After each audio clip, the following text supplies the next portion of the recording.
Today I am bringing the story of Noah and the ark. Noah was first introduced as the only upright man at that time after the fall of man. Man continued in sin. Cain did the worst by killing his brother Abel. Then the sons of God started coming down to the world to make love and marry the beautiful daughters of humans, and sins continued to multiply. And then man's lifespan was reduced, and all of that, a lot of evil multiplying on earth. And then God regretted creating man, even though to me it was all his fault. Then uh, eventually he found a man called Noah, who is supposedly from the ninth generation of Adam. His father's name was Lamech. We all know the story, right? Noah had three sons, Shem, Ham, and Japheth, right? God instructed him to build an ark, gave him specifications on how it's going to be built, measurements, and everything. These are clear to me. I have no confusions with all of this, but my confusion started from when God ordered him to pick animals, seven of each species, male and female, to put in the boat. Noah was 600 years old at that time, and he had 7 days, only 7 days, to get all of this done. So, how possible was it for Noah to get all the animals in the world, seven for each species, and put them in the boat? No matter how I try to understand that story, it never made sense. Because, first of all, the animals in the world, we have microscopic animals, for example, and microscopic animals are even more in number than macroscopic animals. That's animals we can see. So, how on earth did Noah do all that? That's one. Number two, the story said that it rained for 40 days and then took 150 days for the water to start receding. Not that the water receded after 150 days. No.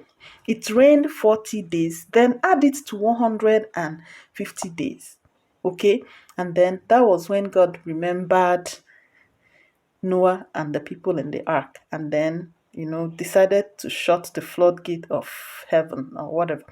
So remember that in the previous videos we made, we spoke about how the world was filled with water before God started creation. So the earth is sitting on top of water. So the easiest way to destroy the earth is to just get it flooded with water. And that was exactly what God did. Then, according to this story, on the seventh month of the year, Noah started sending out a raven to go check if water has receded, if the land has dried. It was not until 10th month before he sent a dove that came back with a leaf in his mouth. There are so many confusing elements in this story. Number one is, what were the animals eating this whole time? I know that God gave instructions. Look at the references I'm showing you. God gave instructions to Noah to provide food for himself, his wife, and his son's wife, and for the animals. But how much food can he bring for this whole time? That's one thing. How did Noah manage with the carnivorous animals and the herbivorous animals and all of this kind of animals in that ship? How did he manage?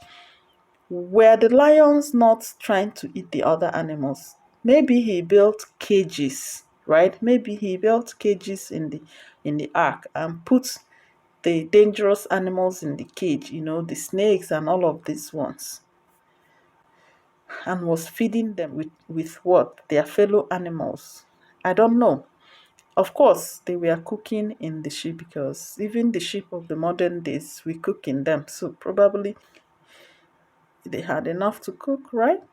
So then, some places in that story categorically stated, like somewhere in chapter 7, verse 22, said that everything that had breath in it died in the flood. Everything on the face of the earth was wiped out. So where did the dove get the olive from? Because the trees are also living things. When the story was made, there was nowhere it was stated that apart from the trees were not affected. And which tree will still survive? Well, trees can live for so long, right? So probably after the flood, the leaves died, but then the trees were still standing and started bringing out new shoots, maybe. Okay. So I don't know what you guys think, but this story has a lot of loopholes in it that my mind cannot, wrap around. Obviously, the world got repopulated by the tribe of Noah, right? And his family, his sons. So every other genealogy we knew about from Adam was gone. So definitely God recreated the world after Noah or through Noah, because of course that with that deluge every structure must have been destroyed. I'm not just talking about lives here, but structures all got destroyed.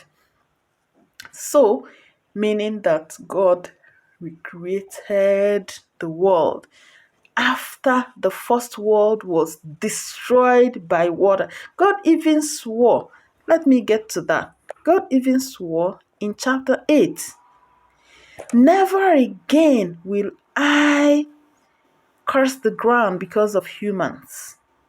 He said it.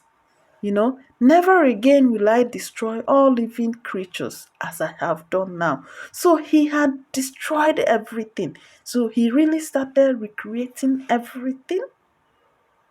How many quantity of livestock were saved compared to the number we have now and the number that was created originally? What were the figures? I'm really, really confused. Within that time that these people were in the boat or in the ship, of course, some people got pregnant, some other persons, maybe the ones that went there pregnant, gave birth in the ship. So, who took care of all of this?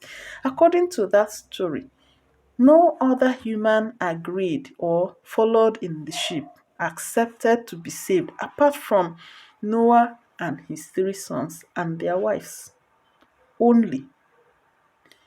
And to really prove that God recreated the world and repopulated it through Noah, he established his covenant with Noah and, repeated the instructions he gave to Adam, repeated it with Noah, be fruitful and multiply, fill the earth and subdue it, and all of that.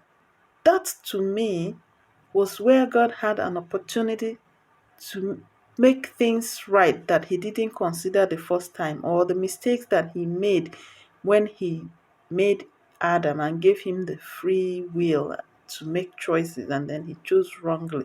So now that he got another opportunity with Noah, I thought he would have made things right, exerted his supernatural powers on human. If he had wanted the world to become really a nice, sinless place full of peace, right?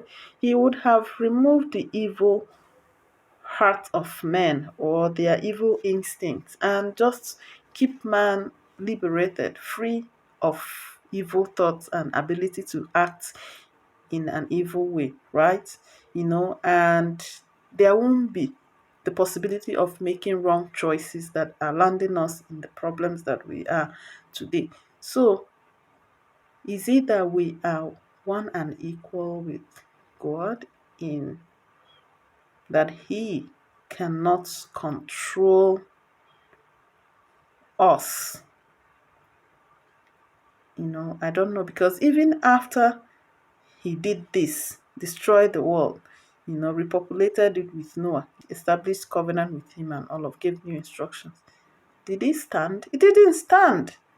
They still continued, they still sinned, and he had to kill his son. Now, even with the death of his son, the things still get better. I had made a short video on that earlier. Maybe I will have to repost it again. So, who is God going to kill the next? Himself? For us? What do you guys think? Definitely, Noah could build an ark of that magnitude at that time. The knowledge of science, I don't know how developed it had become at that time, but when God's hand was in it, of course, it was gonna happen miraculously. But then, all the animals in the world.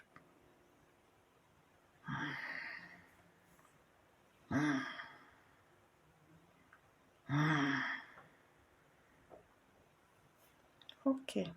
Are there other things confusing you about this story, apart from the ones that I enumerated? If there are other things that confused you about this story of Noah and the ark, you can as well mention them at the comments. There may be people who will have answers to all of this. The reason why I'm asking is because I want to know better, right? I I am not a full Bible scholar, right? The knowledge of theology I have is not to doctorate degree. There are people who are more authority in the scriptures who can answer some of these questions that I have. I really need to know more. I am asking with a good heart. I am asking to know better. I am speaking the mind of so many people. I want to know more than I know right now. So if you have answers, or if you have other questions about this story of Noah and the ark, put them down on the comments. There may be people who have answers that can solve the puzzles for us.